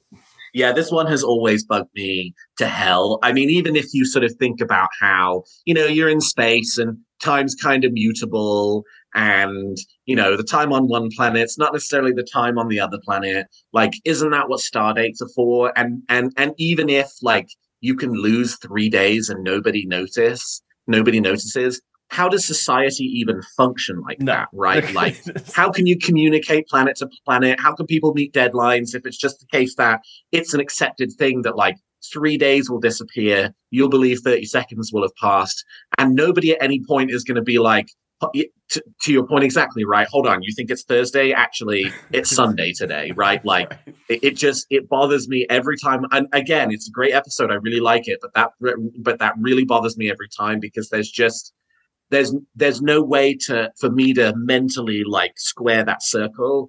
And I feel like the episode didn't have to be written that way, right? Like it's not like that was the only solution and they were just like, fuck it, let's go with it, right? Like it really is like it was a choice and it was a ridiculous one. I mean, at some point that's what star dates are, is to sync everybody together at some level. Yeah, it's kind of hard to believe that you would ever be able to trick the Enterprise crew in that way, no matter how many times you tried for that. Okay, so I think about, cause and effect and how they managed to kind of figure out what's going on. They'll figure this one out again. And I always felt that at the end. They'll figure it out again eventually. Who knows? It's fine. They're going to figure it out as soon as they run into Captain Morgan Bateson. He's like, "Hey, I've been back here. Don't mess with me again. I'm the right time this time." Yeah, your chronometer's off or whatever. Carlos, what do you think about this ridiculously stupid pick that I just made? It is ridiculously stupid. It's a ridiculously stupid pick, but also this is one of those episodes that's just so much fun. I know, like, it's awesome. Ridiculous. It's a ridiculous thing because for all the reasons that have already been said. But the episode is awesome. It is. It is. Like, it's great. If you're flipping through the channels and that episode is on, you stop. You just like, I'm watching this, right? Because it's a lot of fun. But it is kind of ridiculous. Maybe the aliens were like, we don't understand star dates, so let's just change all of this up. It's Gloria from Cleveland. Yeah, this is why Terran TrekRanks sucks. That pick was awful. Okay, let's do some secondary systems picks. We've lost primary navigation, switching to secondary systems. Let's rattle them off quick because we're going long here. Carlos, what do you got? I have one, and I didn't say it. It made my list, and it was Flashback. Just because I think everything about Flashback is ridiculous. Everything. Yeah. That was on my list too, as I said before. Jenn, how about you? What do you got? I always thought it was ridiculous that Julian made a clone to solve a mystery and then just let him go off and live his life. And okay, we created you and now you're a person. Bye. Yeah, good luck. Goodbye. Good luck. Yeah. In a man alone. And then the other one that bugs me is the survivors, because the ending is basically, oh, he's sorry, so we're gonna let him go. And of course, like we don't snuck everywhere. Yeah, but Picard's like, well, we don't have a word for to fit your crime. And how about genocide? Did you forget about the word genocide? I think what he was really saying is we don't have a way to punish you, hold you responsible, to hold you accountable. But just, they're just like, oh, okay, well, thanks for the story. Bye. Okay. I love it. Ridiculous. Alex, what do you got? Discovery's roller coaster turbo lift. Spock seeing Vulcan destroyed from the surface of Delta Vega from the other side of the galaxy, reusing the undiscovered country bird of prey blow up effect in Star Trek Generations, making Captain It works Janeway so well, though. Sorry, what was it? It's a cool blow up sequence. It's such a great explosion. It works so well. Sorry, what was your Janeway one? Making Janeway a bad cook with the replicator, which has to be one of the dumbest things I've ever heard. That's And then lastly, my special bugbear, which you guys none of you are going to agree with me on this, but I couldn't. This was almost on my list. Calling the motion picture version of the Enterprise a refit when it's clearly an entirely different ship. Yes, I love when you say that. It's so true. I love that I'm with Jenn on the roller coaster turbo lifts. Jenn has so cool. Won me over that totally works. Okay, I've just got a few. I had flashback as my tough cut. I had Kelby, the actor. I was going to call him out. Kelby, man. Oh God, it's the worst. Okay, here's one. Such sweet sorrow. The Enterprise is running from Control and Leland, and they can't. It's all predicated on this timing of Leland catching up, and they have to do all this stuff, and they're on the run. And then Sarek and Amanda show up on the ship. Like they just like, no, we came from this angle, so it was really easy to catch up with you guys. Yeah, that would always bug me. Although they needed them to be there, I get it, but ridiculous. The Enterprise launch without Star Trek in the title is ridiculous.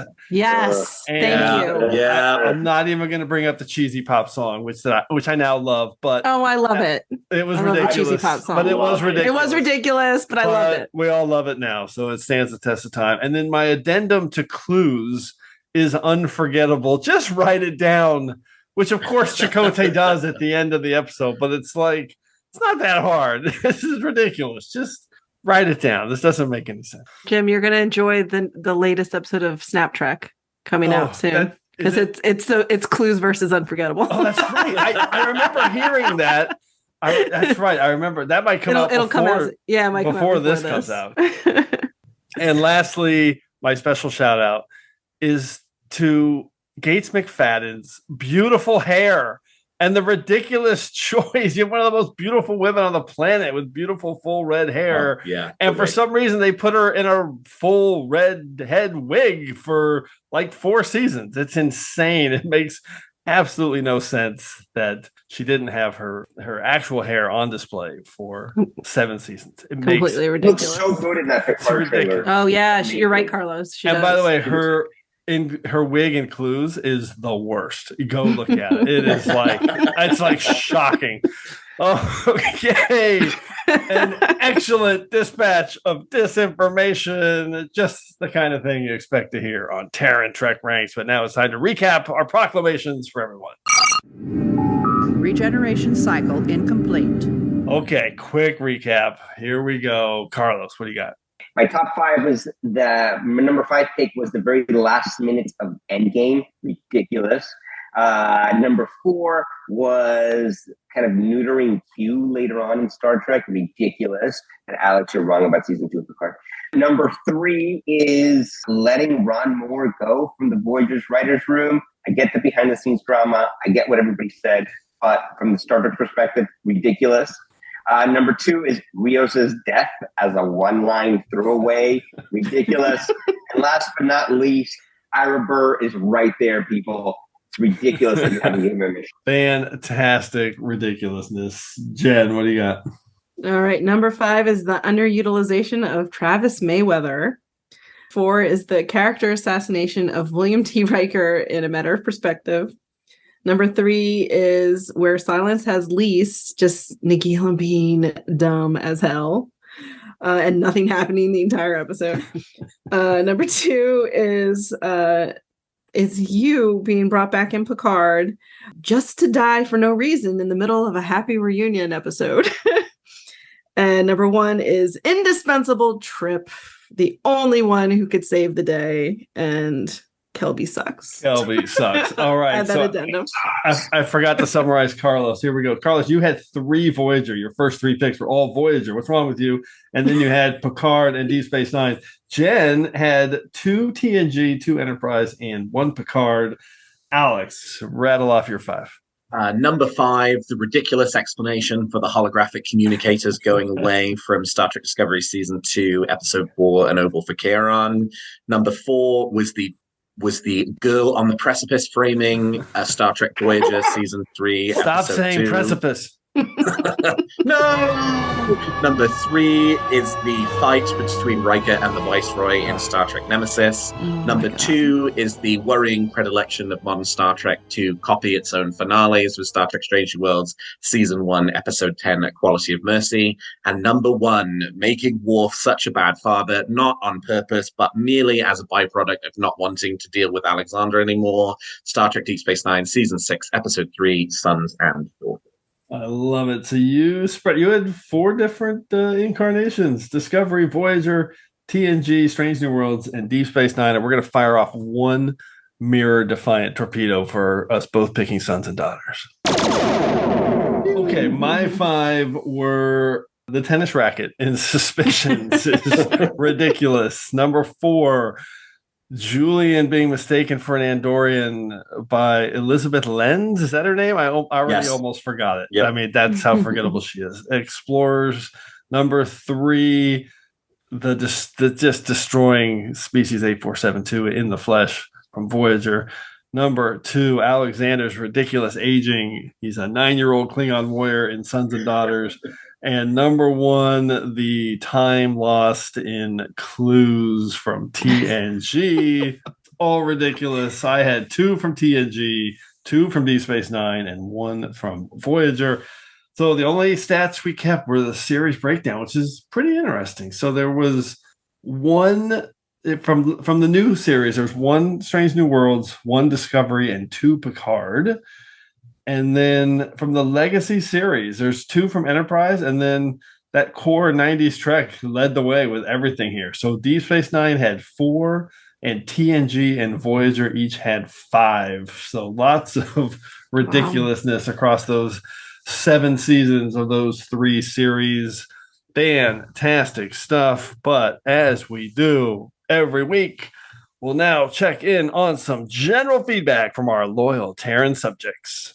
Don't take that tone with us, Terran. So we did have a few Terran dissidents dare to issue their feedback to us on some of our previous shows, but we're not going to discuss that today because all those traitors have been sent straight to the agony booth. But what we're going to do right now is we're going to recap here in episode 147 a breakdown of some of the massive statistics totals across 147 episodes of Trek Ranks.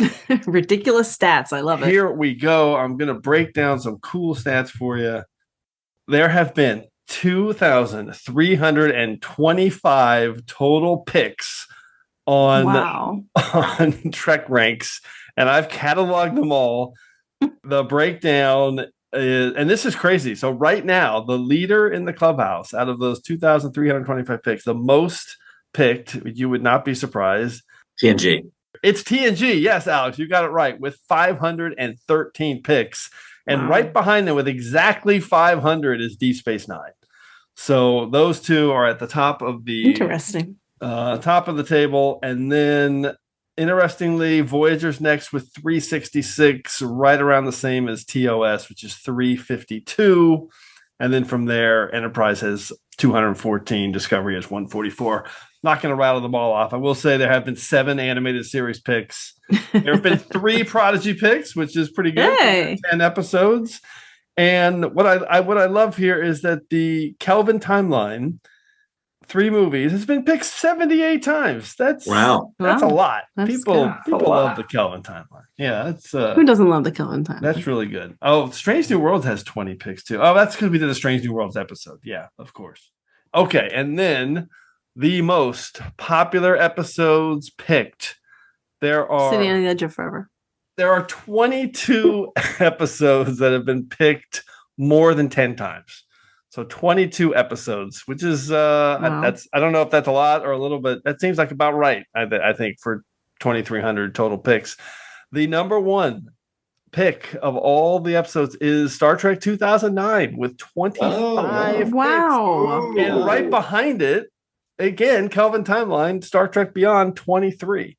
And I think that's just because if you kind of focus on the Kelvin Timeline, you have to choose one of those. Right. Yeah, right. Or you're going to choose Into Darkness, which has 14 picks. It's one of the 22 that has been picked. So is Carlos' pick for Into Darkness from episode 47 a minus? Because that you should minus one for that. The Terran Trek rank should count as a negative. Yeah. Yeah. I like that. Okay, so the all the rest of the top 6 are movies. Voyage Home, First Contact with 21 each, Undiscovered Country with 20. Really interesting. Wrath of Khan with 19. The number one actual episode is City on the Edge of Forever with 19, followed closely by All Good Things with 18. And then I think I'm probably 7 of those. Trials and Tribulations has 16. Broken Bow has 15. Encounter at Farpoint has 14. Best of Both Worlds 13. And then Balance of Terror, Mirror, Mirror with 12. And then at 11 is Emissary, Past Tense, Redemption, and The Devil in the Dark. But the pilots don't surprise me because when somebody picks the whole series, you typically will then just give them the pilot. There's a little bit of that, and we've done a pilot episode, and we've done some different focus, so the numbers get skewed a little bit there. But anyway, that is our official account on report right now for our totals through 147 episodes. Pretty cool. Thanks for all that feedback, and definitely keep your lists coming to me at TrekRanks. We can retweet them, but we also want to hear from you. So put together your own list of top 5 ridiculous choices and give us a call or send us a list. We'd love to hear from you. Tricorder transmission 609-512-5527, or you can just record it and send me a DM. We can link up that way. So hopefully we'll hear from you. So you can be featured on the next episode of Trek Ranks, and on the next episode of Trek Ranks, it's a fun one. I can't wait to do this one. It's going to be really fun. Top 5 non-corporeal aliens. Ooh. I mean, there are so many choices here. And we're not talking about just omnipotent aliens. It's not just the Metrons or Q. This could be any. This could be the aliens from Clues. They were non-corporeal. They just popped into Deanna's head. So there's a lot to unpack on that one. I'm looking forward to diving into it. So Carlos, Jen, and Alex, if you could highlight one non-corporeal alien, who are you going to pick? Who's popping into your head as a non-corporeal alien? I just said that. Carlos, what do you got? Can I go wormhole aliens? Sure. Non-corporeal. That's a great pick. I love that. Done. Alex. Picking the nebula creature from The Haunting of Deck 12. Oh, my God, I love that one. That also came into my mind. Yeah, that's a really. I love that episode. That's a great one. Captain Janeway, please report to main engineering. Jen. I'm a big fan of the cloud in Day of the Dove. Oh yeah, the little disco ball. The little disco, the little weird, living on hate, feeding off everybody's hate. On the hate. Perfect way to close out Terran TrekRanks. Yes. I love it. All right, a huge thanks to all of our Mirror Universe guests tonight, including Carlos, the Reliant, Miranda, Alex, Tiberius, Perry, and Jenn, Regina Andor, Tifft. Any thoughts anybody wants to relay before we depart here on Terran TrekRanks? I'm hoping it wasn't too painful. No, this was a lot of fun. Thank you guys very much. I look forward to episode 247. 247. We'll be back. Yeah, thanks, Jim. This was really fun. It's always nice to switch it up a little bit here. So I appreciate it. Or a lot of it. Yeah. I'll see all you terrible people again in 100 episodes. I love it. All right. Great job. We need to get going. Looks like there's another ion store moving into our location. So before we go, I just want to acknowledge everyone again for engaging with us here on episode 147 of Terran TrekRanks. As always, I'm going to close by saying, what will it be? Past or future? Tyranny or freedom? It's up to you.